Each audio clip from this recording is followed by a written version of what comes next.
All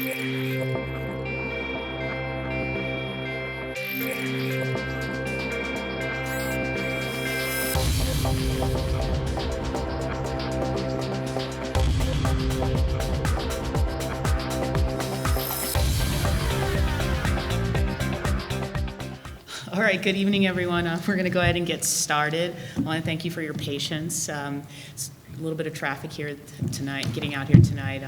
But we are finally here, gathered at the Citizen Oversight Board Public Forum here in District 5 of Police District 5 for Denver. I am Katina Banks. I'm chair of the board.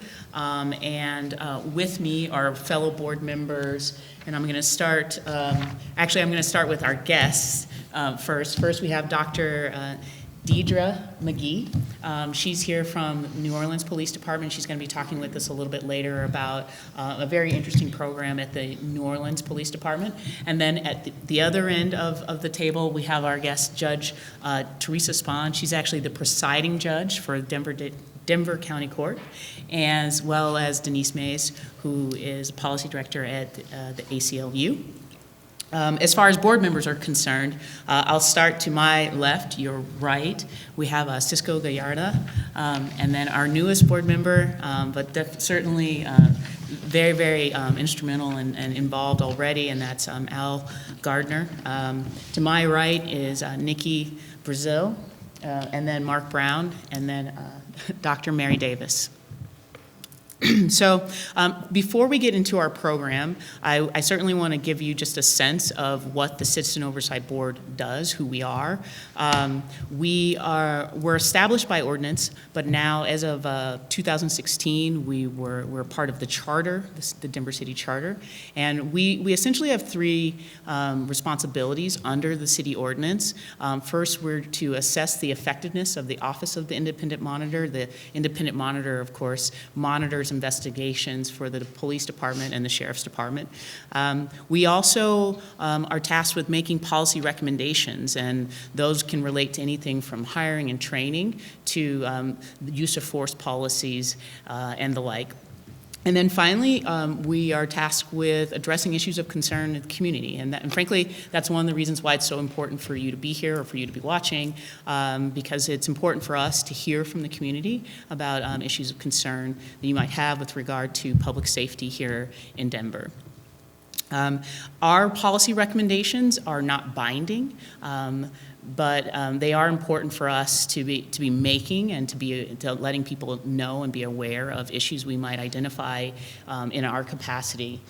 Currently, the board is comprised of 7 members, although recently the ordinance was changed, and as soon as possible, as soon as the right committees are established, there will be 9 board members on the Citizen Oversight Board who will be doing the work that these folks here that you see have been doing. I want to tell you just very quickly, we meet twice a month. We meet on the first and third Fridays, and those meetings are open to the public. And so I would invite you to come there from 10 a.m. to 12 p.m. in the Denver Post building, and you can find more information about that on our website. We meet also with the police chief, the sheriff, as well as the executive director of public safety on a quarterly basis, and those meetings are also open to the public, and so I encourage you to come and attend a meeting. If you have questions or concerns, you can raise them at that time as well.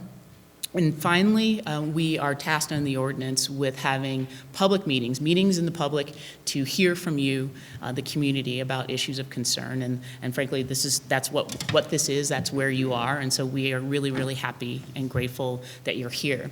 Again, the program tonight is with regard to criminal justice reform. We're going to be talking about some pieces of legislation that were passed in the last General Assembly this past winter, from between January and May, that are pretty critical. And then we're going to hear again from Dr. McGee about a criminal justice program that's been implemented down in New Orleans. Before we jump in the program, though, I would like to introduce a couple special guests. First, I'd like to introduce Independent Monitor Nick Mitchell. He's here with us, really just to support, I think, today. Sometimes he presents for us, but not today.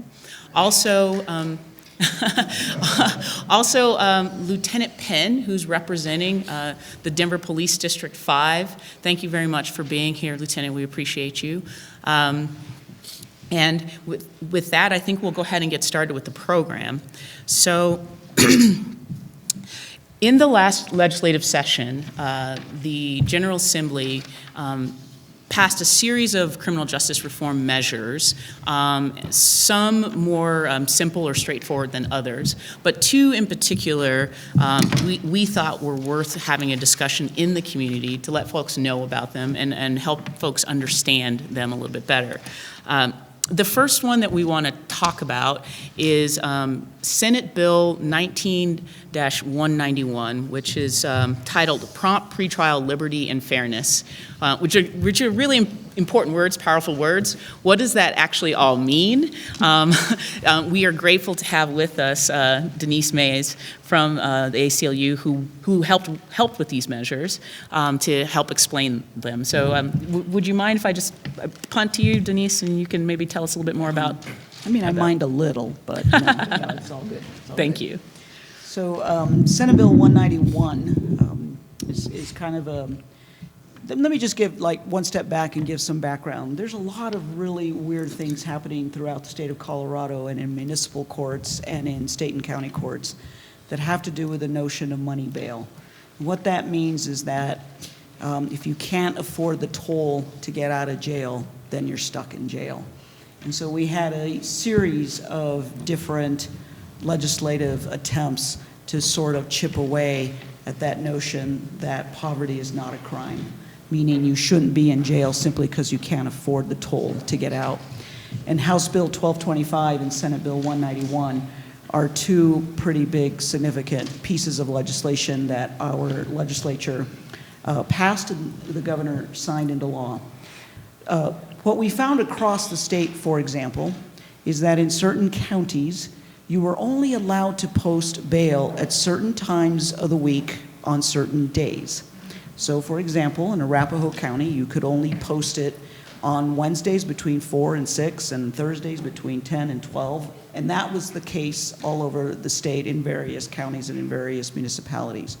So what House Bill 191 says is that no matter where you are incarcerated, where you are arrested, that you have to be able to post your bond within 2 hours of arrest.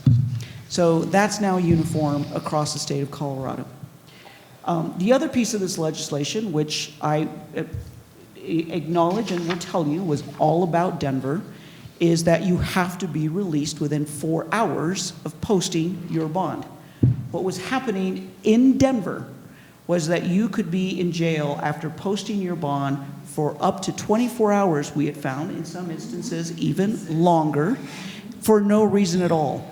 We had Sheriff Elder, who is the sheriff of the largest jail in the state of Colorado, El Paso County, who can get his people out in less than 4 hours.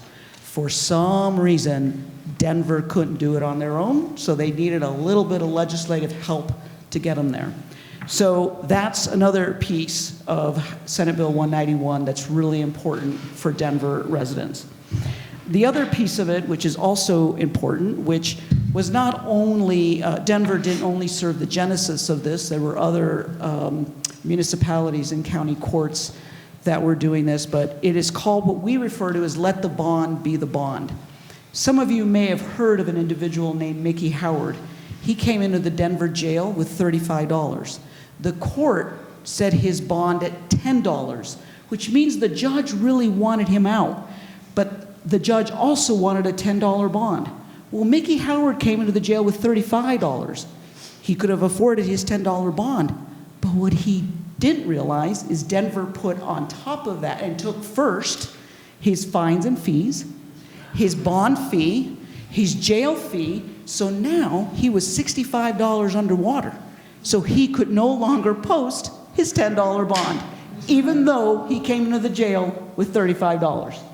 So what this portion of Senate Bill 191 says is let the bond be the bond, and that money goes out first.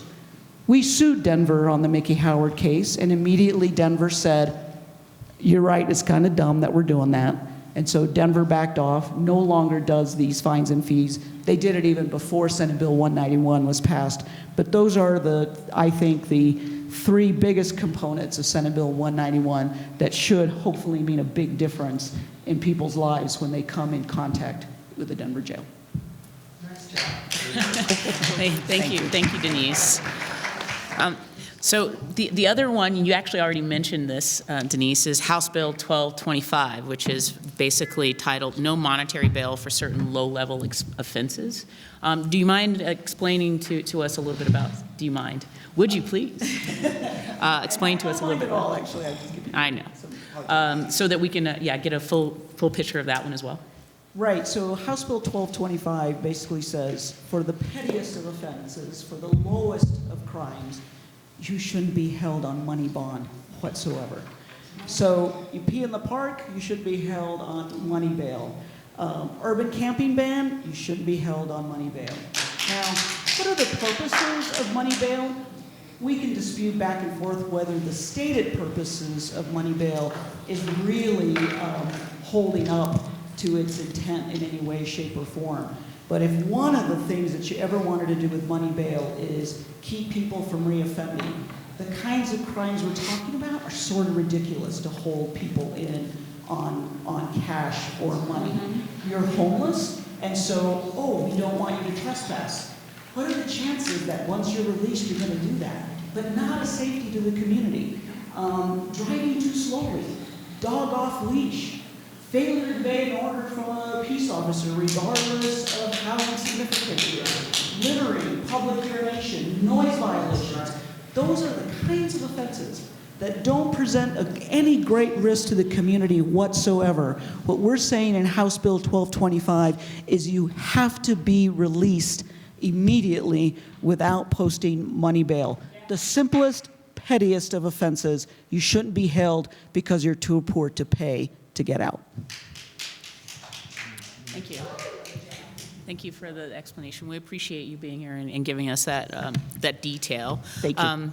So we have Judge Spahn here because she presides over the Denver County Court, and I was just hoping that you might explain how the court works in connection with these issues, how you all do bail, and how that process works. Well, and thank you. I appreciate the opportunity. One thing I would just share, that anything I talk about today, we cannot take all the credit for any policy that we've worked on, because there's many, many stakeholders in Denver who've come together to work on these issues, and also people before me.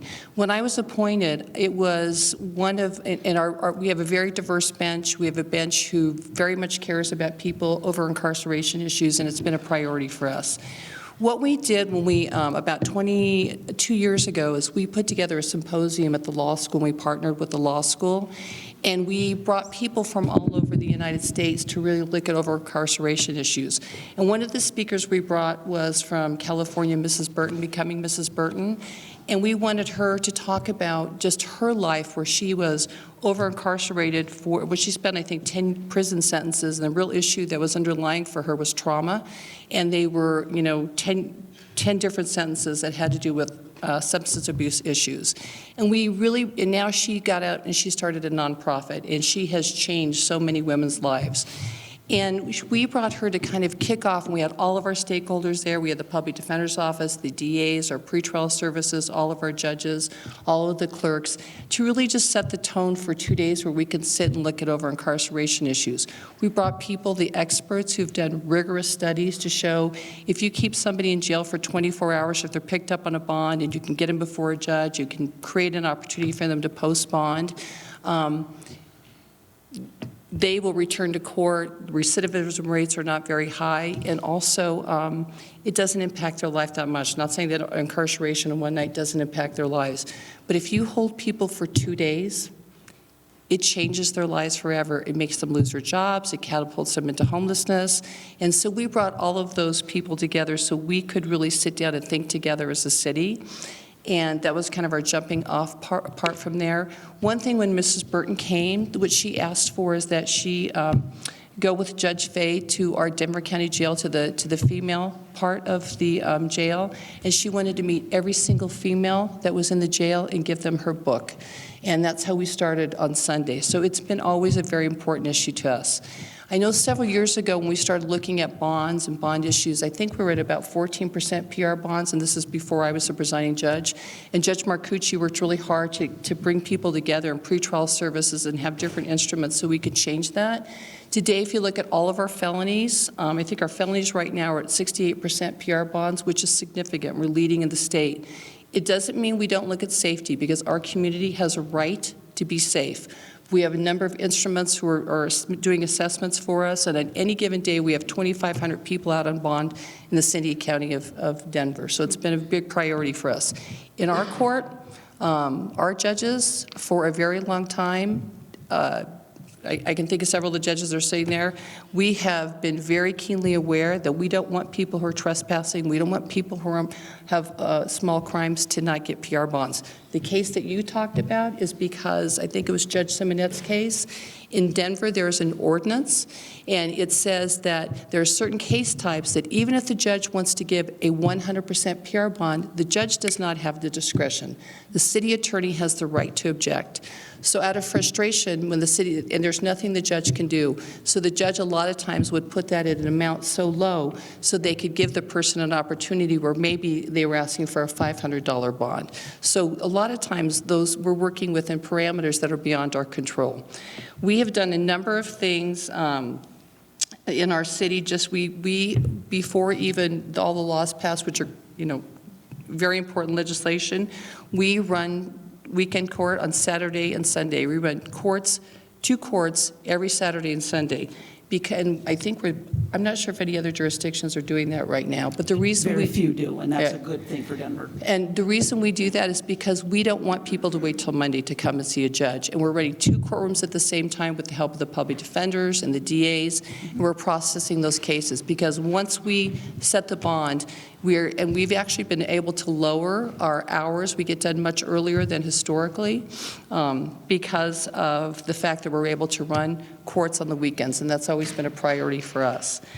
The other thing that we worked really hard on is a couple years ago, and again, I can't take the credit, it was a number of stakeholders in Denver, is we have an outreach court where, a lot of people that had low-level crimes that were chronically homeless were just getting picked up on bond, FTA warrants is what I would call them, and going into jail. They can't take, everything they own with them in the jail, and it's really a hardship on them. So we have, every other Wednesday, we have a court, outreach court. It's at the Rescue Mission, and it is, this year I think we've taken care of 1,400 warrants. Those are people who've not had to go into the Denver County Jail, and we take care of all the warrants. We pull all their cases. They do community service right there, so they're giving back to the community, and they're able to take care of their cases. Last year, I think we did about 2,000, and the year before, we had just started it off. So those issues are very important to us. They're things that we're keenly aware of, and they're definitely a focus for our bench. Thank you, Judge Spahn. I appreciate that. Does any other board member have any questions for either Denise Mays or Judge Teresa Spahn?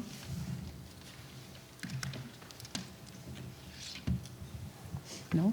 Nothing? It's an easy crowd, I like that. Exactly. Exactly. I do have a question. I don't know whether it's not, probably a good question for you, Judge Spahn. What are the options, or what does classify as a low-level offense, right? Because I know there's a certain amount of interpretation in that low-level offense, but just to give us an idea of what that looks like outside of the ones that have been mentioned here, what would that look like? I think, obviously domestic violence is something very separate and very different, so I'm going to set those cases aside.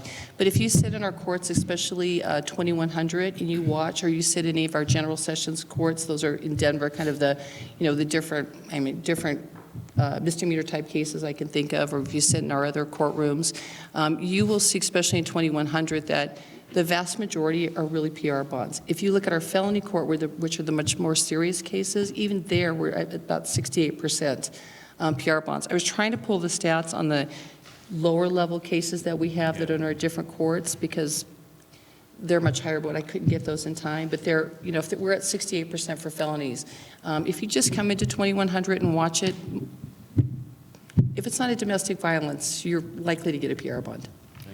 And actually, we've done a lot of policy change too. On all traffic cases, along, like, maybe 2 years ago, we have worked with all of our magistrates and all of our judicial officers that if it's a traffic case or anything like that, we don't want people to go in the Denver County Jail. I mean, if they're a safety issue, that's different.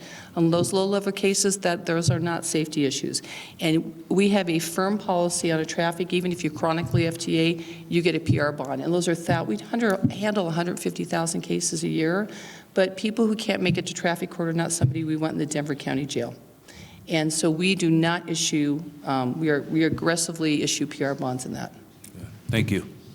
Can I offer just one thing? Maybe it's a little bit of my question, too. I think it's always interesting that DV is always segregated out, if you will, because at the end of the day, you can have a DV charge, but if you can afford the bond, you're getting out.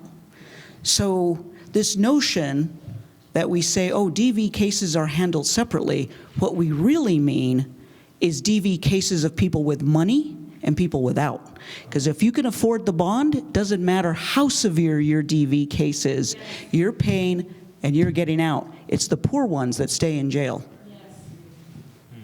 I mean, that's just the way it works. That's the way the system works. Well, I would just go to say that if you look at the 68% that we have, there are a lot of DV cases where we're assessing risk, we're working in the community, and many, many people, I understand that, but I'm not saying that those, I don't want anyone to think that the DV cases don't get PR bonds, because they do.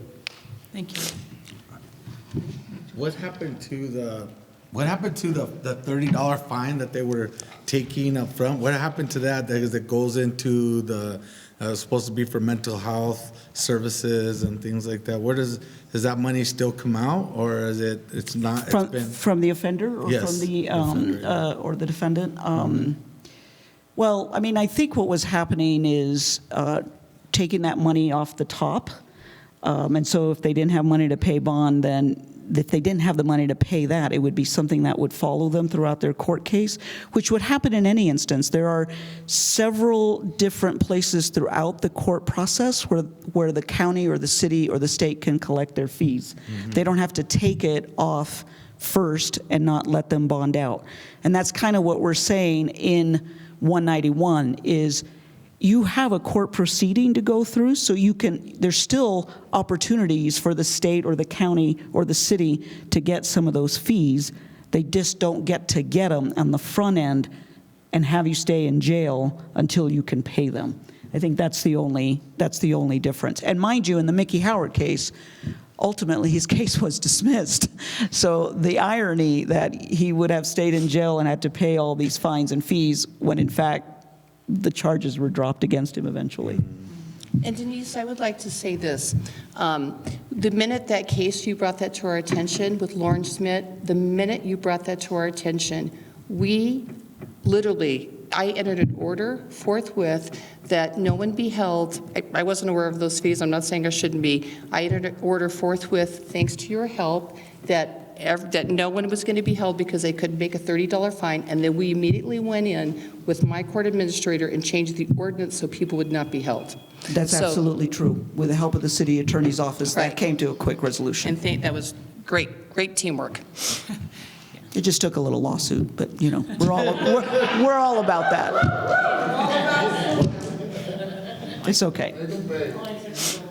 I don't think I was the party to the lawsuit. No, you were not. I was not the party to the No, lawsuit. you weren't. No, you definitely were not. You definitely were not. Judge Spahn has done some good work, so I don't want to take away from that at all.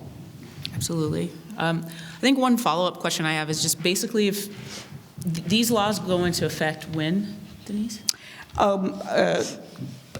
Both of them are in effect already, portions of them. I think the only aspect of 191 that isn't in effect is one of the things that Judge Spahn referenced, and Denver is unique this way and wonderful, is that there are many counties that do not have 6 or 7 day a week court.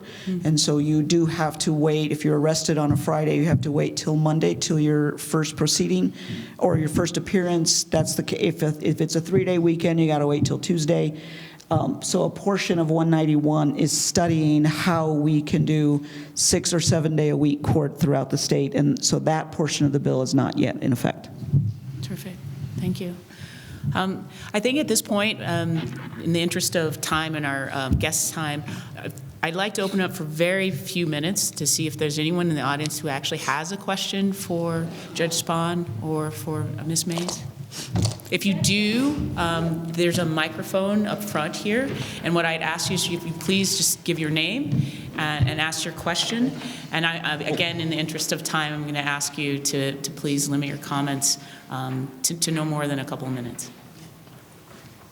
Thank you. My name is Wes Gary. I'm with Together Colorado, which is a faith-based, nonpartisan community activist group. And I thank all of you for what you're doing to help improve our criminal justice system. And I timed the questions. It's 1 minute and 15 seconds. I believe that the war on drugs in the United States has resulted in lots of unnecessary incarceration, and that competition for selling illegal drugs on the street causes a lot of gang violence, similar to the gang violence that occurred in the 1920s and 30s because of the prohibition of alcohol. I also believe our inability to regulate the quality and the potency of illegal drugs causes a lot of overdoses and medical emergencies. For these reasons, I am convinced now that it is time to try legalizing some of the more popular recreational drugs like cocaine, meth, heroin, and other opioids. Legalizing these drugs would allow the government to regulate how they're made and distributed. It would reduce prices to where gangs can't make a profit on them. Of course, it would allow taxes to be collected on them. I also think that addicts should be able to get a prescription for drugs if they agree to be under medical supervision. So this is a question for Judge Spahn, but anybody can respond. Do you agree with any of this idea? If not, what is your most radical proposal for fixing the war on drugs? Well, obviously, I mean, that's an issue that we're working with right now in our city because the felonies, formerly F4 possession cases, are now going to be misdemeanor cases in Denver. And what has been a big priority for us is to see how we can really help people and not get, I mean, how can we make a difference in their lives if there's a chance and not make it an incarceration issue. And so we're kind of looking nationally to see where our best practices. But one thing I think that has been a priority for us that we asked in our budget is treatment. Treatment is what's lacking, and treatment is what we need in our city. And so that's really a big priority for us. Thank you. Thank you, Mr. Gary. You bet. Could I just address that for a little bit? You know, Judge Spahn is correct. It's not just in Denver that drug possession is defelonized. That's statewide. That was House Bill 1263 that passed out this legislative session. And I'll tell you, you would have thought that with that bill, there were going to be meth and coke trucks at the Civic Center Park. That is how vigorously certain district attorneys, law enforcement fought that bill. So that was radical. And all that bill said was for the simplest of drug possession, you would have a misdemeanor instead of a felony, because there's lots of repercussions that come with felonies, not only longer prison sentences. But the second piece of House Bill 1263 said is we're going to prioritize treatment, which is really what you ought to be doing in any sort of drug possession case. And frankly, I shouldn't even say in all of them. Some people want to just use drugs. Doesn't mean they're addicted, doesn't mean they have some illness. Some people just want to use drugs, whatever. I don't, but that's not the point. So I think that having a different orientation about what drug use and what drugs are being used is something that we got to continue to talk about. Because if defelonization is radical, we got a lot of work to do. Thank you. Thanks. I appreciate that. Thank you for the question, Mr. Gary. Hello, my name is Karen Sodaro. I am an activist and civil rights activist. I believe I've been before you in court. I'm not sure about that, but I've been through a lot of your courts. A couple things really quick. I'm not, I don't have anything written down and stuff. But like one thing, I think we should, on the police side, like DPD and stuff, There are so many things. If you look poor or homeless, basically homeless, you get arrested for much minor offenses than if you see someone that looks like they're not homeless do the same thing and not get arrested for. That is blatantly true, and we've seen it throughout the city in our organization. Also, the court system, we've seen sort of the same thing, but I've seen in many ways and know many people that have gone through the drug courts. It seems like if you have a problem with drugs or alcohol, you get all these chances. You have the drug court, you get all these chances. But if you're homeless or mental health basically, you don't get all these chances. The mental health is abused throughout the system, throughout in the jail and the judicial system. They don't know how, they don't know their rights, they don't know how to react. And most of the public defenders that help these people just are pushing, take a deal. And they don't know any better, they take a deal. And they get criminalized for doing these same simple things that they should not be arrested for in the same place, at the same time. And you don't see other people with money and stuff going through the system like this and having to go up before a judge and stuff, because they're not, it's like selective persecution, persecution, whatever you want to say, however you want to say it. And they're targeted individuals in the city of Denver, have been that way for years. I've been fighting for them for years. And the judicial system, the judges explain it to them right there, but they don't understand. They're mentally ill. They don't understand that, and they're just being pushed to take a deal. Right. But if you choose to use drugs or alcohol, you get all these chances around the world through drug court and stuff. I know many people that have many chances because they use drugs. Oh, we need to help them. But it's like, screw the homeless, screw the poor. That isn't right. The judicial system is broken. This should not be happening. And DPD should not be arresting people for these petty offenses where they can be talked to or even seek help. The officers don't do that and hand out information about the stuff. They just move them along. There's not the help for these people in this system, and it's wrong, and it needs to be dealt with. And DB, the officers, District 6 mainly, needs to stop harassing them. These are people too. And even through the judicial system, they get treated like crap. They really do. Thank you. And Thank you for your comments. it's just wrong. And how they're treated. I've seen how they're treated in jail still, after all the revised how they're supposed to act and do in jail. But they're abused by the system, and they're abused in jail. And they are sick, and they need help. Thank you. So do you want to comment or respond? Thank you. We appreciate your comments. Yes, sir. Hi, my name is Abadi, and I'm the Liberty Freak. Yes, he is. I am an activist and a protester in this city. Okay, so I go through the Denver judicial system a lot. Okay, I'm constantly being persecuted for what we know as what we call contempt of cop charges, the typical disturbing the peace, harassment, whatever, simply for what we say. Okay. Not only for what we say, and ma'am, I want to thank you, Ms. Mays, for everything that your department and what you guys have done for us. I want to thank you, because we fight for that all the time. The city criminalizes us and makes us seem like we are violent, crazy, terrorists, whatever, okay?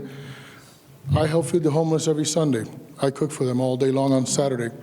I also roll cigarettes Thank you. and hand them out. Okay, some of this comes because it's just donated from people who watch what I do, and they say, hey, here's 5 bags of cigarettes this big or whatever, do that thing you do, right? But the city makes me look like this crazy criminal, right? Like this totally violent, scary individual, okay? The city has some... Do you have a question, sir? Okay, yeah, my question is, what are we going to do? The city has an ordinance, or I don't know what it's called, it's a mandate, I guess. It is called Chief Justice Directive 0404, and it comes from the Chief Justice of Colorado. Okay, all these things that they're doing for the homeless and the poor is great, but what's happening is that when they are being criminalized, when you go to the public defender's office, I want to know what's being done about the fact that they are not obeying a simple 23-page directive, which is called Chief Justice Directive 0404. Their forms are incorrect. They hide the form that gives the rights to the people, okay? If you were to question this and raise your voice about it, you will have 20 cops standing in that room with you threatening, your liberty and safety and, threaten violence on you, because I spoke up, and mind you, we are being denied by the receptionist, not even a lawyer. Sir, So sorry, can I ask a clarifying question to make sure I Yeah. understand your question? When you say they are not complying with the directive, who's they? I apologize. It would be the Public Defender's Office or the city, okay? I take it up to the highest person in this, I believe, is, I can't remember her name right now, which is the Chief Public Defender's Office, okay? She's been sued for this. They're still doing the same thing. I stand outside and I've recorded many, many days over months of, they actually have on the front door of the Public Defender's Office, it says that your requirements for being able to obtain a public defender are those things which are expressly excluded in Chief Justice Directive 0404. In other words, that they're not allowed to even ask you that, right? They can't ask you, do you have TANF? Do you, are you on government assistance? Okay? They want you to prove that you are in government assistance. I have a friend who is serving 5 years in jail. They expected him to bring notarized statements of the money that was given to him in his cup from holding a sign. So they expect us to go, excuse me, ma'am, thank you for that 39 cents. If you wouldn't mind standing over here to the side with my notary so that I can notarize and we can verify that, you gave me this money. So I can think show. I understand the You see what I'm question. saying? Which is really absurd. So I want to know, who do we go to? Right. Who do we speak to?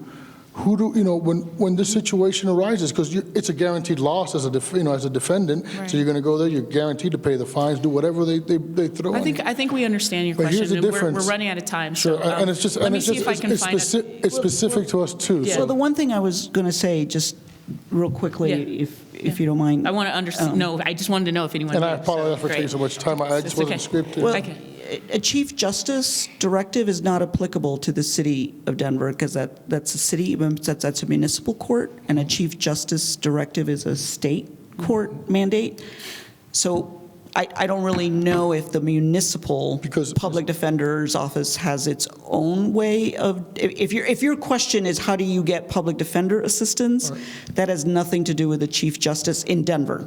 Right. That's only state and county But court, according not to the municipal city, court. though, but according to the city and their policies, okay, they have And I already. don't know what those are. They have agreed to follow that mandate. Okay. Yeah, You see what that I'm I saying? don't So if know. you've agreed to it and you use their forms and everything, then follow it. Don't alter it and make it to, because obviously if you're asking me if I have government assistance, you're making a judgment on that. And the reason why it's mandated, it says it Sure, can't be I asked is think- because, if you're judged on that, then, you actually Right. lose that right? So Yeah, that makes that's why I sense. say that. I hear you loud and clear. So I don't think anyone here has the answer to your question, Okay. but we'll get your information. I just and we'll make wanted to sure- bring it, more than the a question, I just public's wanted to bring it attention. to somebody's Thank you. attention that matters. I appreciate And that it. actually makes a change. Thank you guys for the change that you've made. Thank you. Thank you. Thank you, sir. Any other questions? Well, if there aren't any other questions around the criminal justice reform measures that were passed this last legislative session, and I want to thank again Denise Mays and Judge Spahn for being here as our subject matter experts. Thank you very Thank you much. very much. We're going to shift our discussion. We're still in the lane of, and realm of speaking about criminal justice reform, but we do have a very special guest who is here to talk to us a little bit about a different program that's being implemented. There you are. I was looking for you. To talk to us a little bit about a unique program that we're seeing and be used and utilized in New Orleans, and something worth bringing to the public's attention that we think that is worth sharing. So I think with that, I'd like to ask Dr. McGee to come up and join us. Thank you. And the microphone is yours. Yeah, okay. If you'd like to stand, that's great. We should just get you a mic. Good evening. Thank you for inviting me. I moved because that light was really, and I apologize. I sound really congested. Woke up this morning with a really stuffy head. I'm happy to be back in Denver. I'm originally from New Orleans. I lived in Fort Collins for 3 years as I pursued my doctorate degree, and then I moved to Denver in August of 2004, and I remained in Denver until December 2014. So I've been back home in New Orleans since January 2015.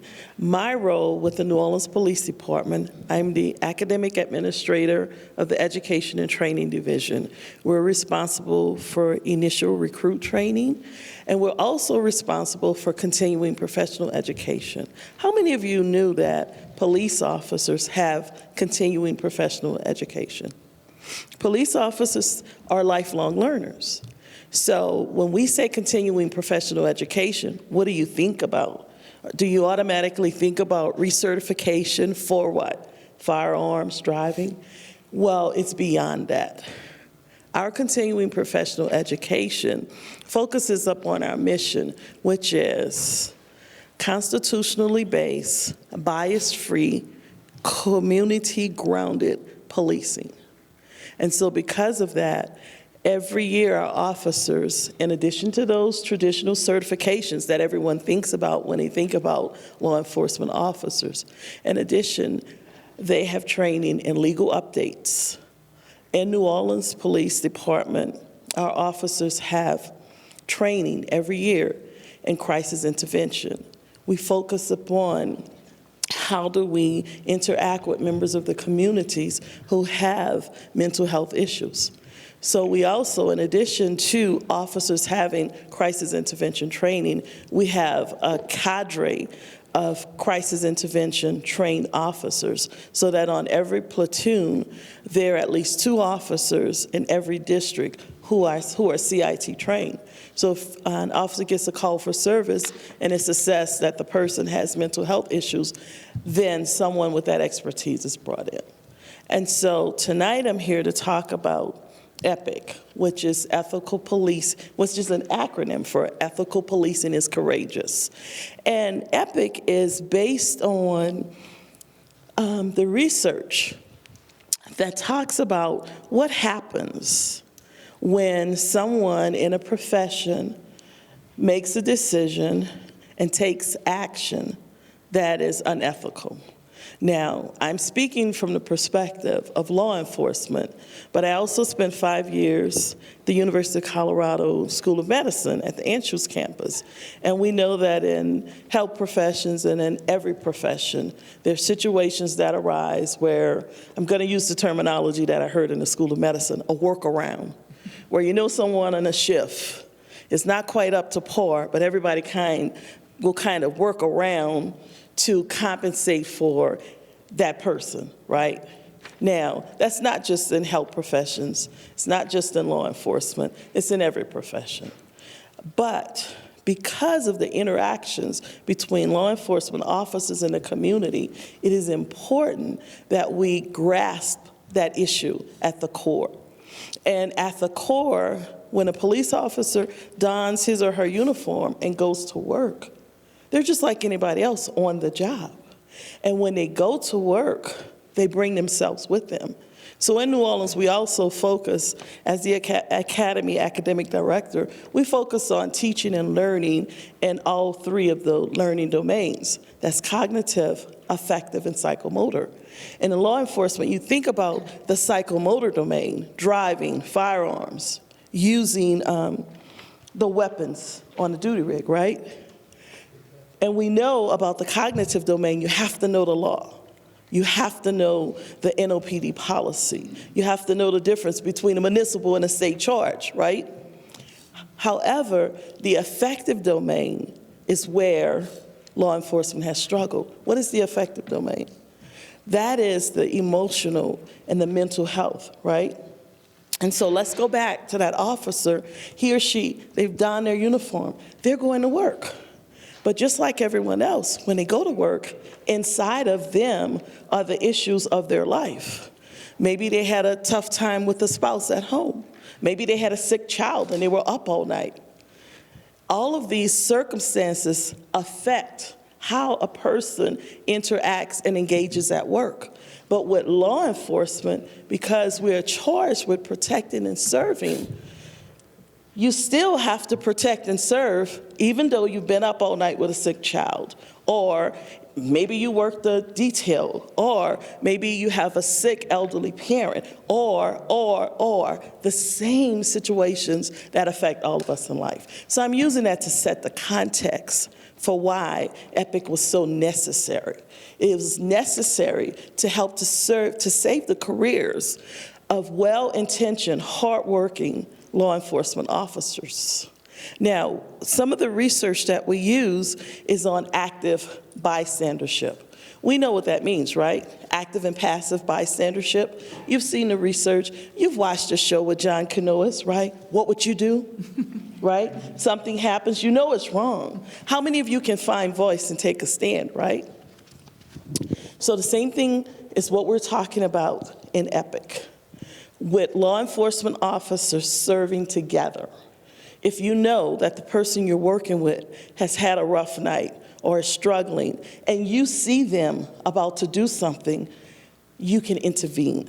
So it is a peer intervention program for officers developed by officers in conjunction with the community. So on our committee, we would have some of the persons who just spoke, some of our harshest critics were a part of the committee that worked on the foundation for the EPIC program. So the research around active and passive bystandership, something happens. I don't know where you work. Wherever you work, something's going on. Let's make it something small. It's back to school season. Office supplies. Your child needs some of those yellow highlighters. Well, just go over to the stock room. Imagine if everybody who worked at the company got their school supplies that their child needed from that stock room. Now, somebody might say, well, that's not right. Let's take it from the company. And others, well, I work hard here, and I stay late, I come early, and I make a fair wage, but you know, it's not that hard, right? But we know that those things build up, and it becomes a problem.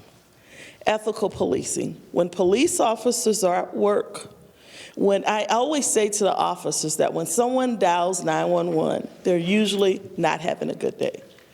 And if an officer who reports to a scene is at a space emotionally, or even in terms of their mental health and their well-being, or sometimes they're physically sick. How many of you go to work when you're just not quite feeling well, but you're going to push through? Officers do the same thing, right? And so whatever, I'm trying to get you to understand, this is about the human condition. Police officers are just like everyone else. I'm going to walk over because I need to hear you. I'm sorry, the difference between them is not just so simple. The difference is that they're the only ones that, because of their safety or whatever, they're the only ones that can pull out a gun and kill somebody and not pay for it. So let's be clear. Let's break down the statement that you say, and I want to be fair to you because I know the protocol here is that there will be a time for you to ask questions. But because I'm from the South, I'm going to be polite and listen to you, but I want you to be polite and respectful to me, okay? So let's take what he said. Yes. That's why I said our officers are well-versed in constitutional policing. They have the legal right based on the behavior or the inappropriate behavior of someone to restrict their freedom. And because of that, we're very clear. We want to make sure that our officers are cognizant of their behavior, and so that they anchor themselves in doing what's right. And sometimes the most well-intentioned person may not be feeling well, the situation may get out of control. And what we're saying is that we have given our officers the tools to intervene with one another to prevent them, even when they're provoked, right?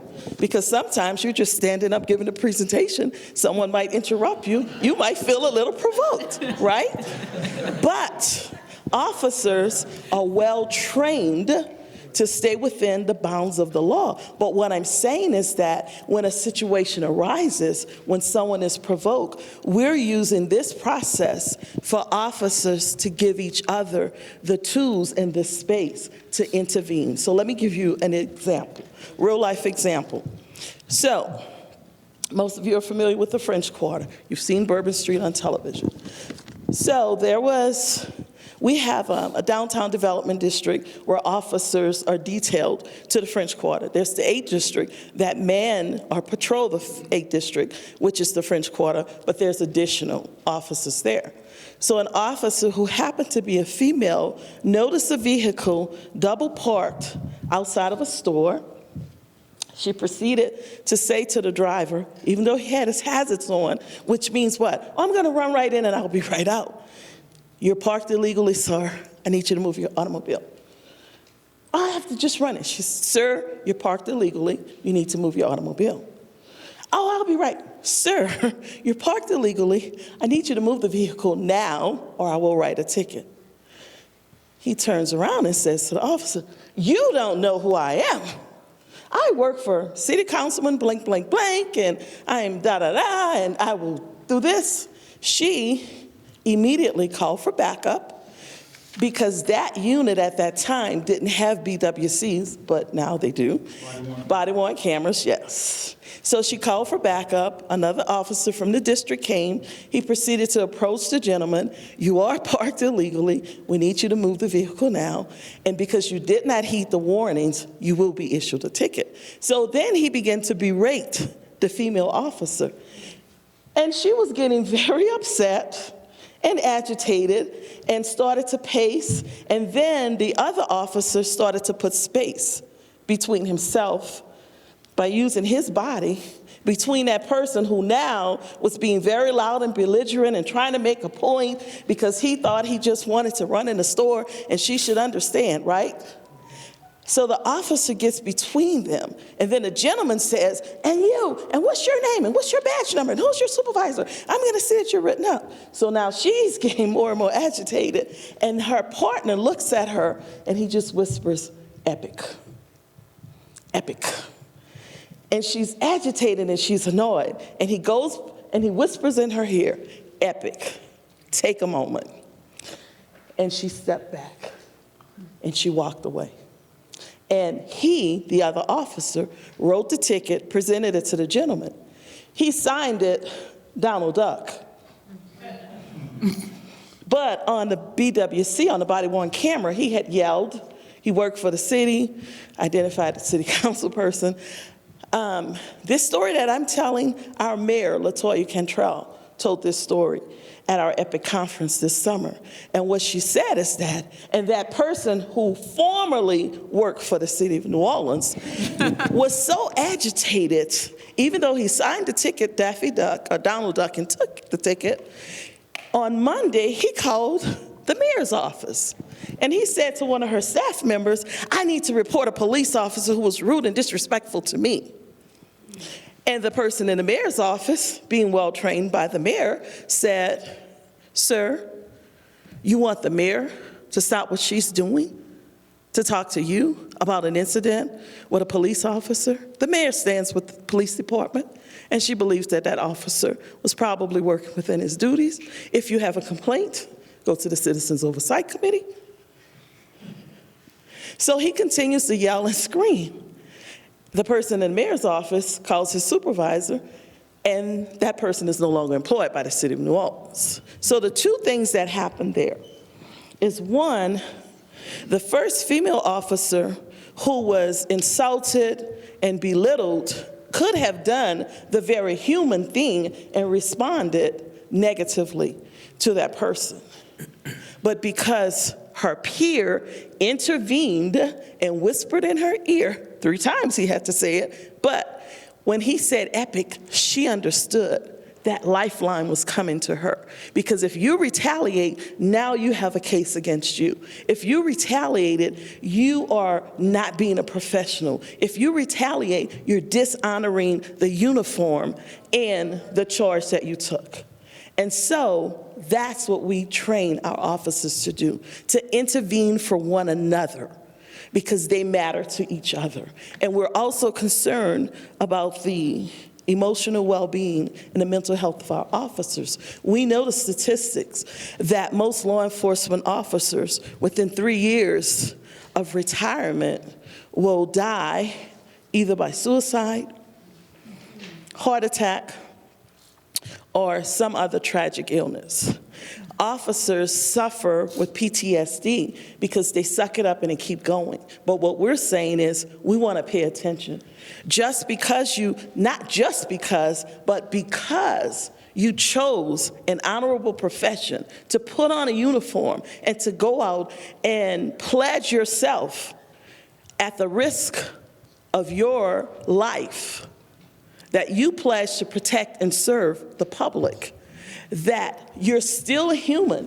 You still have all of those other personal issues. But when you go to work, we expect the highest level of professionalism.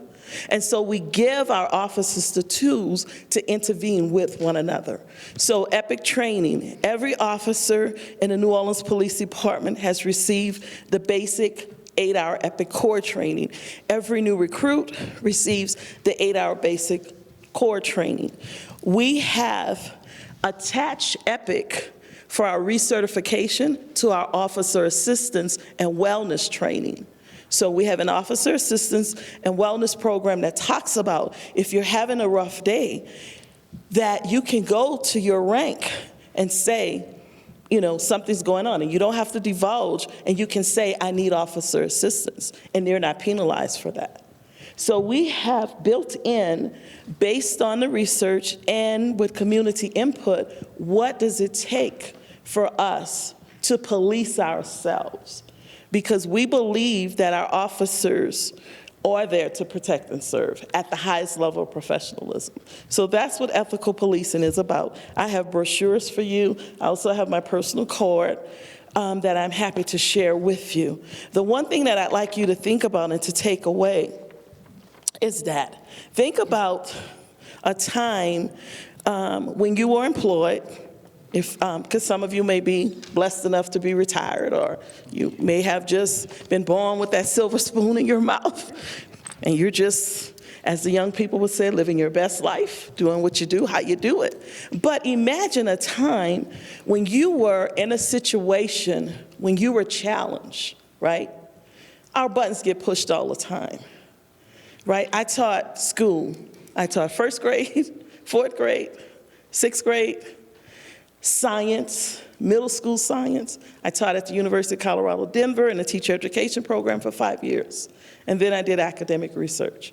And on any given day, someone could say something to me that would be insulting, demeaning, disrespectful, but I still responded as a professional.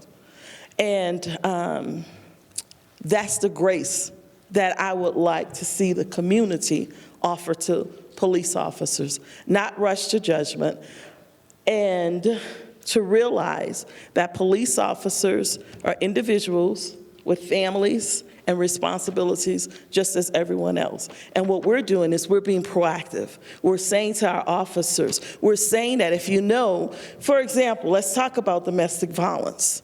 Some officers may have a trigger because of some traumatic event in their family background with domestic violence. Some officers may have grown up in a household with domestic violence. When you work with someone and you know their triggers, if you're on a domestic violence scene, and you can look at our website, I think it's epicnopd.org, and you'll see some testimonials from officers who testified that they noticed a pattern.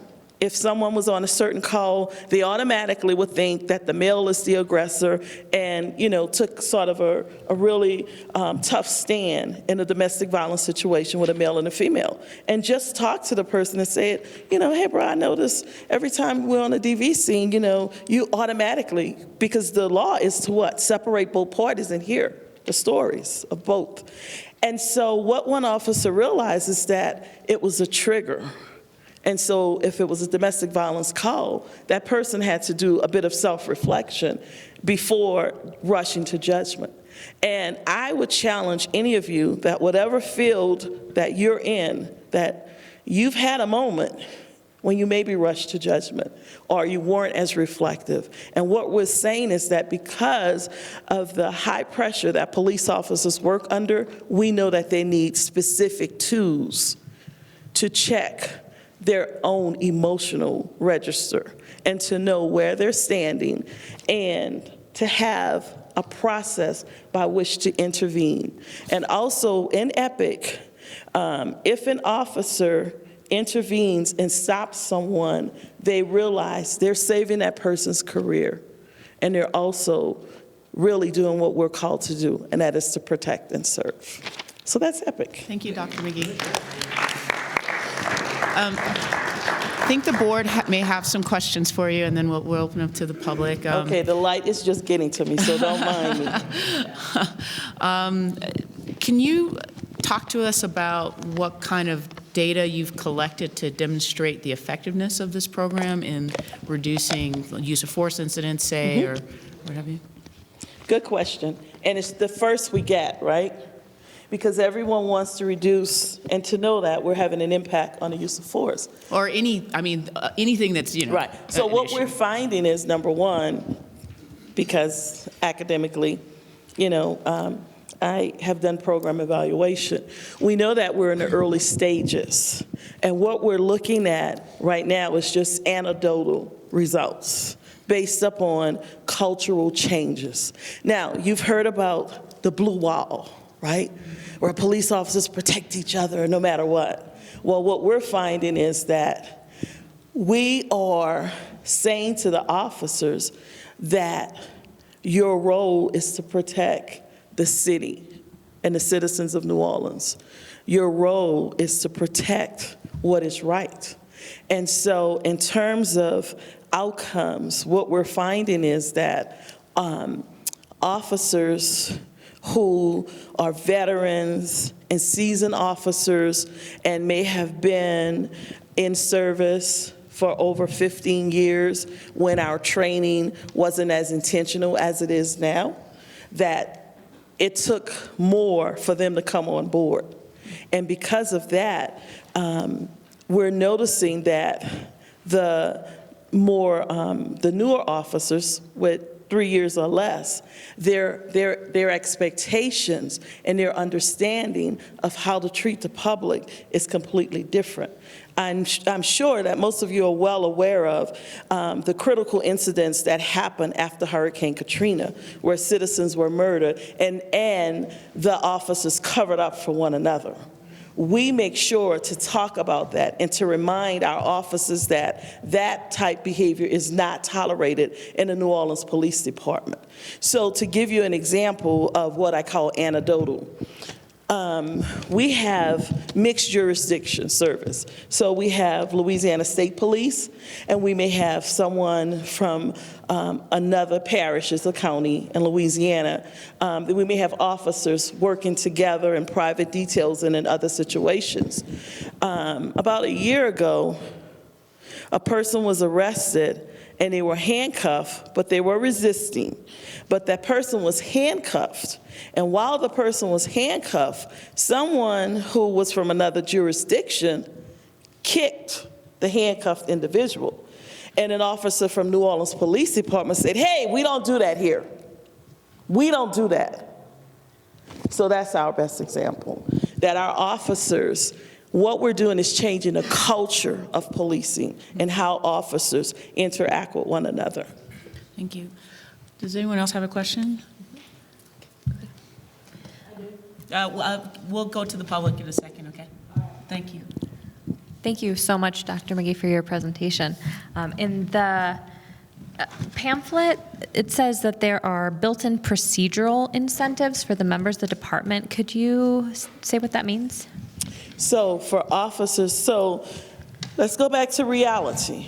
If someone is handcuffed or in any way detained and an officer uses excessive force, under our policy, that officer and others who are there who don't do anything are subject to disciplinary action. And so the built-in incentives are that if you intervene or if you try to stop someone and they still take action, then it's a mitigating factor when that case is investigated. So you know that when a use of force case is investigated, everybody present, right, is investigated. And so if you tried to intervene, but someone still continued to do something that was inappropriate, you, because you're present, are a part of the problem, and you're investigated by Public Integrity Bureau. But in that investigatory process, if the BWC or anything else shows that you tried to intervene, you tried to de-escalate, you tried to defuse it, then you are not, that's considered in your case. So that's what that refers to. Thank you. Dr. McGee, I have Yes. one question, and this is kind of ties in. Here in Denver, we have what's called the Back to Basics program, and I don't have the exact dates or time. I don't know the length of it, but Is that Ty? Your Ty, yeah, that's Ty Anthony. met him. Yeah, so the Back to Basics program is similar, right? And then a district, I believe District 6 has has mental health professionals that do ride-alongs with 6 something and 2, in which when they encounter a citizen that's having some type of mental distress, they partner with the city to have them available. One question I have, something that you've mentioned, one component though that we don't have, is, as far as I'm aware, is the citizen component when you're constructing this program. And I'm interested in the types of methods and what the New Orleans Police Department did to bring more of the citizenry into that process in setting up the EPIC program. So historically, and just in all honesty and transparency, the New Orleans Police Department is under a federal consent decree. EPIC came about not because of the consent decree, but it came about from some conversations. Mary Howell is a civil rights attorney who's represented many families in use of force cases against, she sued the police department in a very critical case from the 1990s where a young woman, her death was actually ordered by a rogue police officer who's now on death row. And Mary Howell represented her family. And so Mary Howell has been the voice against excessive force in law enforcement. She sits on that committee. Ted Quaint is also a community activist, strong voice against excessive force. He sits on that committee. So it was important for us to have the balance that we needed to, well, one of the things that we realized that we're allies, even though, and maybe that's the Southern phenomena, maybe that's just the down-home people that we are, but we realized that our strength comes from hearing everything that's said about us and responding to it. And so those persons were a part of the planning committee. The scenarios that were written for the training, they were a part and had voice to it. They gave us information on what felt contrived so that we could be authentic. And so they were welcomed and invited to be a part of the planning. So would you say it was more of a grassroots type effort, or did you have that agency from elected officials to try to push that? What side did that come on? It was a combination of all of the above. Thank you. And it has, it started with one administration and moved through the next mayor or administration. Thank you. You're welcome. Any other board members have any questions for Dr. McGee? Thank you, Dr. McGee. You're welcome. I guess I'd like to ask if there's any community members that have questions. Similar to before, would you please come up to the mic and introduce yourself and then ask your question? And in the interest of making sure that everyone has time to ask their questions, if you would keep them to just a couple minutes, that would be very, very good. Thank you. Good evening. Good evening. My name is Karen Collier. I'm a community activist, and I appreciate you coming and explaining the program that you have in New Orleans. I have a couple questions about what's included in that training. I guess the first question is whether or not there have been revisions perhaps in the hiring process where an assessment is done to assess the mental and emotional worthiness of a person who applies for law enforcement. Well, the psychological assessment is a part of the process, the hiring process. Every officer, when they're in the recruitment phase, has an extensive background check, physical, mental, and a psychological battery. Okay.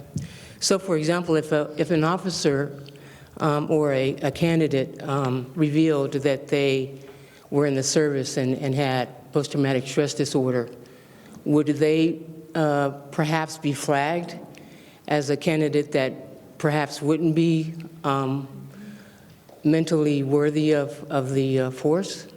So first of all, when you're hiring, we follow all of the EEOC laws. So we cannot discriminate against someone because they were in the armed forces. Okay. Right? And so, again, the psychological screening will assess someone's suitability for law enforcement. Okay. And so that's the most information I can give you on that. Anyone who served in the armed forces, just like everyone else, is entitled to apply for employment anywhere, and we cannot discriminate on the basis of that. I guess- So it's the psychological assessment that would determine that. I guess I was reflecting on you talking about an officer's ability to identify triggers as a result of what his background may include, that being post-traumatic stress disorder or a trigger with regard to domestic violence in his background. And sometimes that takes, a lot of commitment and years of therapy to overcome that, so that you can, first of all, identify that you have those triggers, and then to be able to overcome them in stressful situations. I wonder, is it fair to expect a police officer who's got that kind of background to be able to respond in an appropriate way when they haven't had access to that kind of treatment and have the ability to overcome those triggering So if I can, I factors? think I'm hearing you say, or you asking about the suitability of one officer to assess the mental state or the emotional balance of another officer.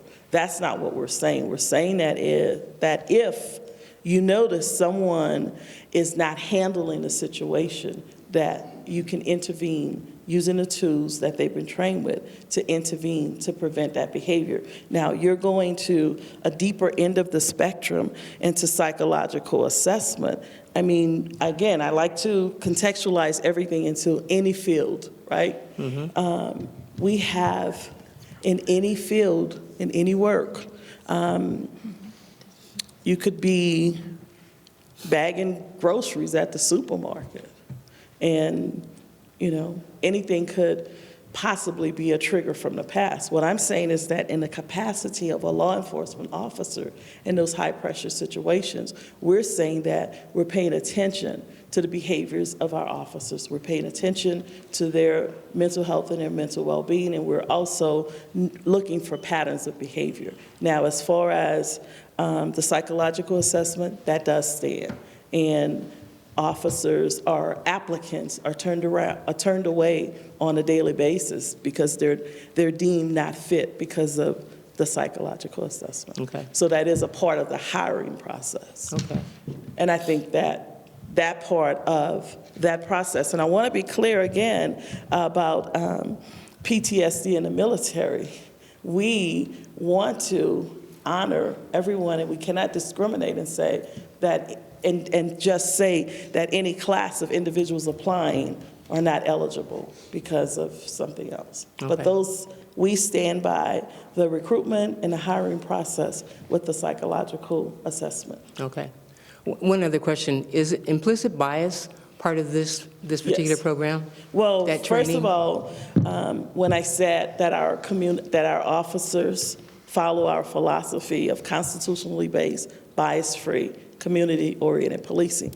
So all of the officers in the New Orleans Police Department had a basic 8-hour course on just implicit bias. And then every year in our continuing professional education, they have additional training on implicit biases.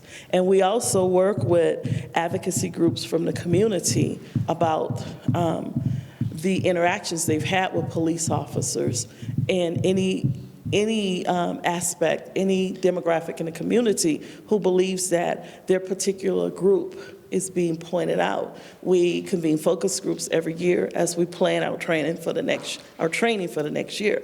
So we get the input, and we also look at our statistics to see if there's a pattern of behavior against any particular demographic.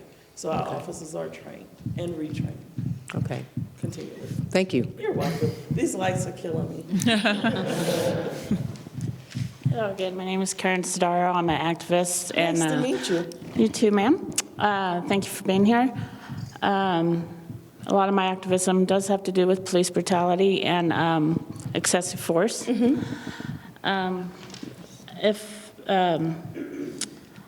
I may try to get through this without being interrupted and then give you the floor, because I lose my train of thought easily, if that would be all right. If you do the same for me, I'll do the same for you. For me, right off the bat, cops out of the gate know what they are and are not supposed to do. It's clear cut to me. Some may have a different attitude, like you said, 3 years or whatever, coming out of the academy, but they get with the veteran police and stuff, and they teach them the real ropes, right? They should be held accountable. They are wearing a badge and a gun. You should be ethical because you are the law. You are the law enforcement. You have this high standard of serving and protecting, right? They should, I believe they should not be a cop if their buttons are pushed so easily and if they're triggered so easily. We've seen that in and out through years of activism and just watching them, taping them, and they do behave better when they are on film, when we have YouTubers and such that are right there. And they are law enforcement, so they should be held at a higher standard as regular people. There are some, and another question too. I have another question. Do you have a question? Yes. One of my questions is, ma'am, is what happens after they're hired? Maybe they've been on the job for a while, and they are found to have mental illness. I mean, like go yelling at a person, I hate you, I'm going to hurt you, this and that, and just go. Are you asking Yes. if that has happened? Yes, Are you assuming because the ones that we have seen, one in particular got 2 days New suspension. Orleans police officers? Huh? New Orleans police officers? No, here in So I'm Denver, here in Denver. I'm speaking about New Orleans police, and I can't But to speak me, to the this Denver kinda police goes- officer. yeah. Do you have a question about the EPIC program or New Orleans police? Yes, because she like asked So what's your hiring. question? So my question was, if they passed and, the They social, passed the psych eval. yes, and they're a police officer, what happens to them? Because here in Denver, the ones that we've seen don't have to go back for mental health help or anything. They just So get let me- suspended for 2 days. What happens with that with your program? So in New Orleans, we have officer assistance program, and I mentioned our continuing professional education. So officers are reminded of the services that are available to them, and they're encouraged to use those services. Also, we have insight and early intervening process where supervisors rate officers. And through insight and supervisory feedback logs, a supervisor can say to someone, I notice you're taking a lot of sick leave. Is everything okay? I notice you have a pattern of absenteeism. Is anything going on? If a supervisor noticed someone coming to work disheveled or looking like they're not well rested, then it's up to the supervisor to recommend them to officer assistance program. I can't speak for the Denver Police Department, but we have built-in systems to respond to officers when we recognize that something is happening.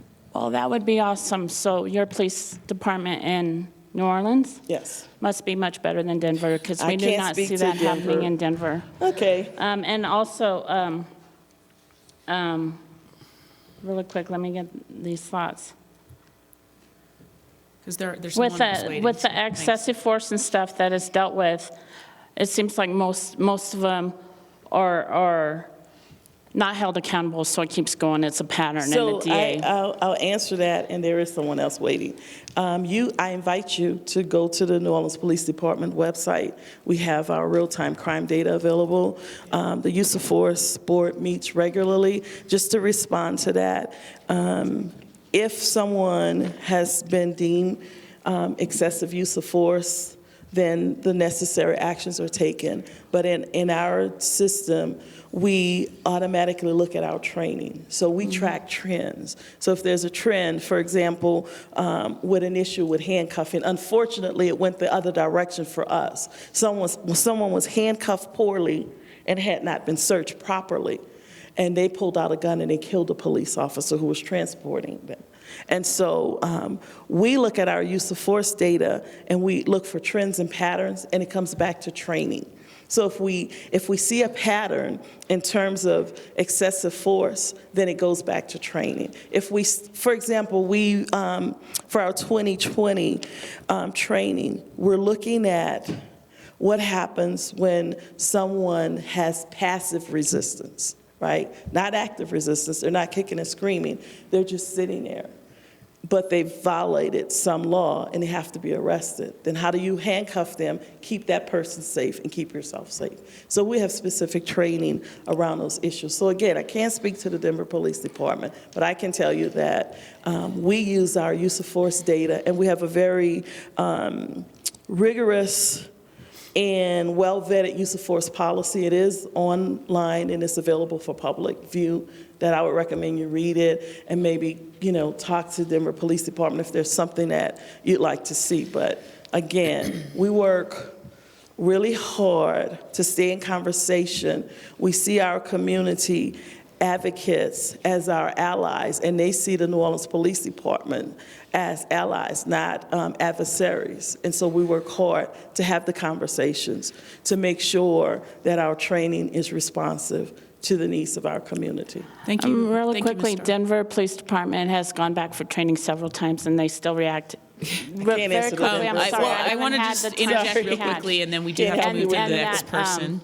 So I will and- say to you, and Ms. that- Starro, Ms. Starro, I'm sorry. I wanted to I answer haven't had you the and time just she tell you had. that. But this, we We have an annual conference, so we'd invite you to recommend. I haven't really got to talk and tell my proofs, but people Next person. are it's abused. fine. They have told me I know, but I'm so sorry that Ms. happened to Starro? you. I'm so sorry that happened to you with I should Denver. kill myself over and over again. The police department here. Ms. Starro, I'm sorry, I'm going to have to ask you to sit down. Join in. They Okay. join in. Ms. Starro? I'm so sorry that that happened to This, you. because of the thin blue line, will not work. These Okay. cops do not Thank you for listen. sharing your opinion. We Very appreciate your quickly- opinion. Very quickly, I thank you, Ms. Starro, for your comments and your question. I do want to just 2 points.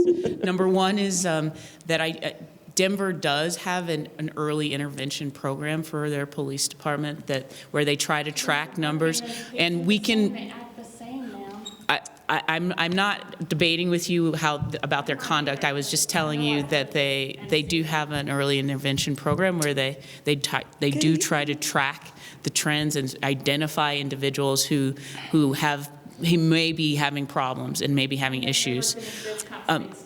You also raised a very good question or point in your comments that I wanted to highlight and actually ask Dr. McGee about, which is you expressed, and Dr. McGee, so this question is for you. She expressed the idea or the notion that because police officers wear a badge and they carry a gun, that your analogy that they're just like everyone else. I understand you're humanizing them, and that's important. But she said something that struck me that I'd love your opinion on, which is that because of that, they should be held to a higher standard. And they absolutely are. They are. They absolutely are. And that's why we have all of the, we use all of the tools of technology. We actually use body-worn cameras. When I mentioned the downtown development district and some of the specialized units who didn't have body-worn cameras, everyone is wearing a body-worn camera. We have cameras in the vehicles, but it's not because of the cameras, it's because of their intentionality to do what's right. And you're absolutely right. Law enforcement officers are held to a higher standard, and I believe that our training and our intentionality around fairness and equity point to our efforts to police ourselves, to govern ourselves, and that if any officer violates, they are actually prosecuted to the highest extent of the law.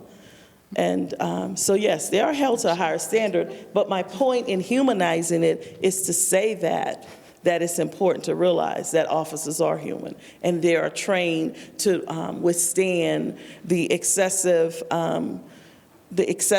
and negative complaints from others. They're very well trained how to respond and not to respond when they're deliberately provoked. So that is important. Actually, community So thank you for asking. difference in the New Orleans Police Department. I appreciate that. Across the board, we need more help. Thank you, I'm sorry. Thank you. Yes, ma'am. Thank you, Dr. McGee. My name is Larita. I am a student. I would like to thank you for taking this courageous opportunity to venture into humanizing police officers. They are held to an other standard, sometimes a higher standard, sometimes a lower standard, but helping them to humanize themselves is something that's very important because they have a job to do in policing the society and also learning to humanize the individuals that they are policing. Exactly. What I was wondering, in your review of the situation, are you including the opinions of the family members of the police officers? Absolutely. Many times they are the victims of their crimes. And have you seen a reduction in home stress? So we're early and anecdotal. And because remember, a lot of people don't want to disclose a lot of personal, private things. Some of our measures, for example, our new recruits, we host a family night where we invite the family members, parents, siblings, spouses, partners of the recruits to come in. We talk about their training. We explain how rigorous it's going to be. We also explain about how, as they transition from a civilian to a law enforcement officer, that the support of the family is needed. And also, we tell the families about the Officer Assistance Program. We tell them that it's very stressful, and we let them know what resources are available for families, for counseling, especially in terms of trauma.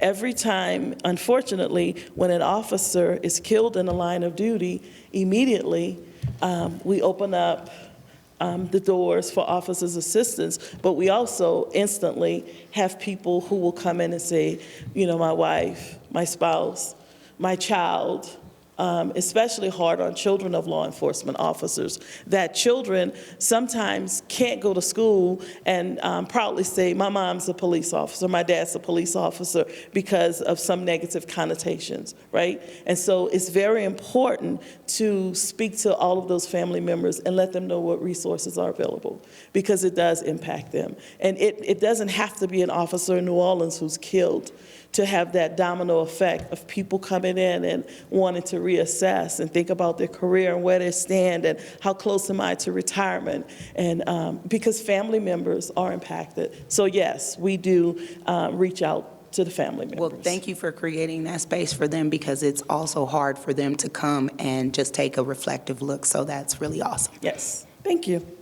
I'm going to say that's the end, because the lights are getting to me. And again, I invite you to our website. I have the brochures to hand out, and I also have my cards. If anybody wants to email me, contact me. But again, we have an annual conference. I invite Denver Police Department to participate in the EPIC conference. It'll be in June of 2020. And with that, we partner with Loyola University School of Law. And it's hosted at the law school. Thank you very much, Dr. McGee. You're welcome. We have just a few more minutes, and of course, part of these forums is really to simply hear from the public. So if there are any public comments that you want to make, or the questions that you have for the Citizen Oversight Board, please, you're welcome to come to the mic. Hi. Hi. My name is Christy, and I'm a resident of the I city met you. of Denver. Yes. Good to see you again. Good to see you guys. I wanted to say thank you for Dr. McGee's service to our community, and thank you for your service to our community. I know your Fridays are important, and spending them working to better our community, we appreciate your service. Our regular meetings are on Fridays. I just have a comment for the committee. This event is televised, and these pieces of paper that you handed out regarding the definition of the bills that we're talking about, those aren't shared on public TV. So with that said, I just wanted to make the comment that our community holds you all in high esteem on as being a member of the Oversight Committee, on your unbiased position. And I wanted to encourage you to explain the definitions of the bills being discussed in a way that's unbiased. So my personal belief tonight is that what was shared on public TV was presented by someone who could be obviously viewed as a biased position. So either have the other side of that view, or to have it just simply defined and explained in greater detail by just defining the law, as opposed to someone who is going to reiterate that law under a bias. I wanted to say something else too. As a member of the community, I believe that those who violate the law should be held accountable under the definition of the laws voted in by the people of their respected communities. And I ask you to think about the message you send in your recommendations from today's meeting. Have there been studies on how many reoffend while on a PR bond? I don't know is there anyone in this room who can answer that question? I would like to request, as a citizen, that that be something that be put under your consideration. Also, be it for trespassing, domestic violence, etc., I wonder about the victims of these type of low-level offenses. The rest of our society who obeys the law, knowing that there are consequences for breaking the law, what message does it send to them? What about the family who lost a loved one just a few blocks from here, just a few days ago, by a person who 3 months ago pleaded guilty to speeding at over 20 miles an hour, a low-level offense? How important is the message that we hold even these simple violations, the violations they make, we hold these people accountable for their actions, for not obeying the law? In this case, as I just mentioned, what might be seen as a low-level misdemeanor, speeding, running a red light, ultimately costs someone their lives. So please think about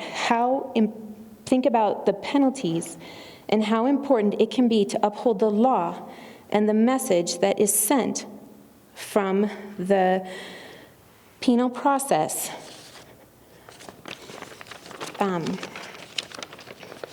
Not only to the offender, the message the offender receives, and is the PR bond an effective way of sending a message? And are they reoffending while they're on this PR bond? Think about that, but also the confidence of our entire community who live in a safe, who want to live in a safe and law-abiding community. In my opinion, as a resident, as a mother, as a teacher, the price of this confidence is invaluable. So please think about, in your recommendations, both sides, and think about if it's possible to find a study of what the reoffenses are while on a PR bond, and ultimately the messages that we send and how effective are PR bonds, and the message it sends to a victim when they've just had a crime committed against them, and within a couple days that person is released on a PR bond. So that's what I ask, and thank you again for your service. Thank you. Anyone else? Okay, well, I want to thank everyone for coming out. There are a lot of different places you could have been on a Thursday evening and towards the end of summer here in Denver. We really appreciate your attention to and your participation in the dialogue that we had here today or this evening with regard to changes in the laws here in Colorado, as well as understanding what's happening in other locations across the country with regard to law enforcement and oversight of law enforcement. With that, I would like to ask you to drive home safely or get home safely, however you get home, and thank you again for your participation. Have a good night.